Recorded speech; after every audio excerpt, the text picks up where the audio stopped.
Okay, so what's an nth partial sum? An nth partial sum is the sum of the first n terms. It's the sum of the first n terms. So the way we write this, the notation would be S sub n. So S sub 3 would be the sum of the first 3 terms. If you could also write it in a more complete form. This would be the sum of the first 5 terms. So, like this.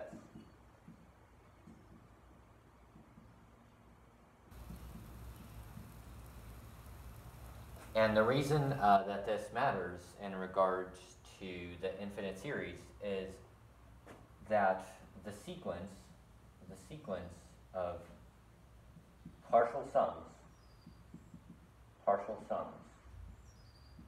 if that sequence converges, then the series converges.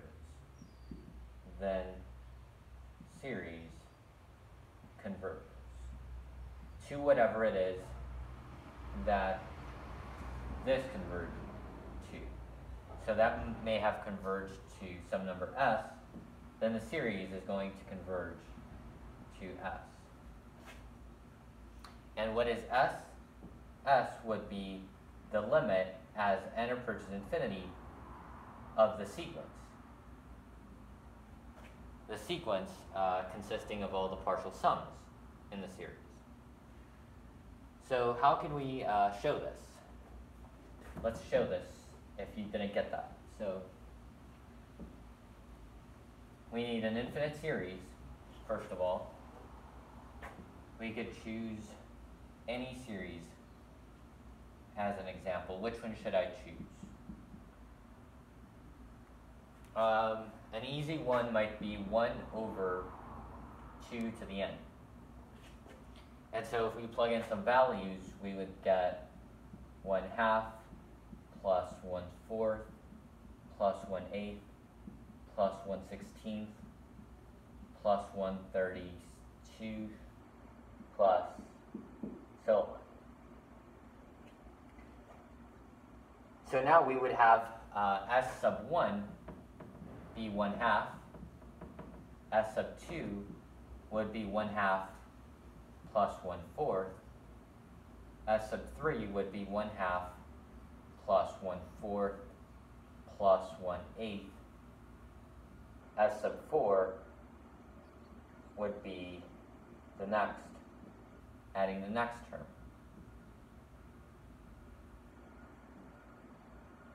And we would just go on.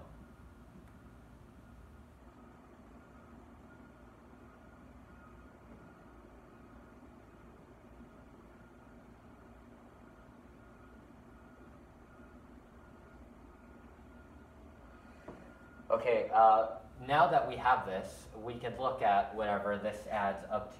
So this is what we mean by the sequence of partial sums. We have partial sums, and then this itself is a sequence. It's a sequence of the partial sums. So this would be just itself, 1/2. This would be 3/4. This would be 7/8.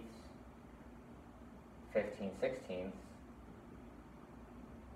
and 31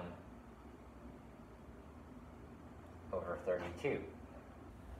This was a 16. Now we have our sequence there. We have our sequence of partial sums. So this is a sequence that has 1/2, 3/4, 7/8, 15/16, and so on. We can now find a formula for this sequence and take the limit as n approaches infinity of whatever that sequence is. So in this case, this would be, we could figure it out. This is obviously 2 being raised to a greater power each time. So the way we write that is by 2 to the power of n. And this would be 2 to the power of n minus 1. 2 to the power of n minus 1 because it's always 1 less than the denominator. So now we've found the formula for our sequence. We can just split it. We can rewrite it as 2 to the n over 2 to the n minus 1 over 2 to the n. And now we can take the limit as n approaches infinity of that. If we take the limit as n approaches infinity, what would happen? First of all, this already crosses out and becomes 1. So that becomes 1 because it's the same value in the numerator and denominator. But we plug infinity into there, you've got infinity in an exponent in a denominator that goes to 0, so we would just have 1.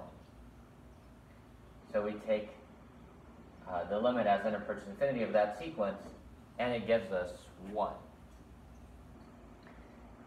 That means that our original series, the original series, which was this one, also converges to 1. So that's why we use nth partial sums, to find out if your original series converges and what it converges to.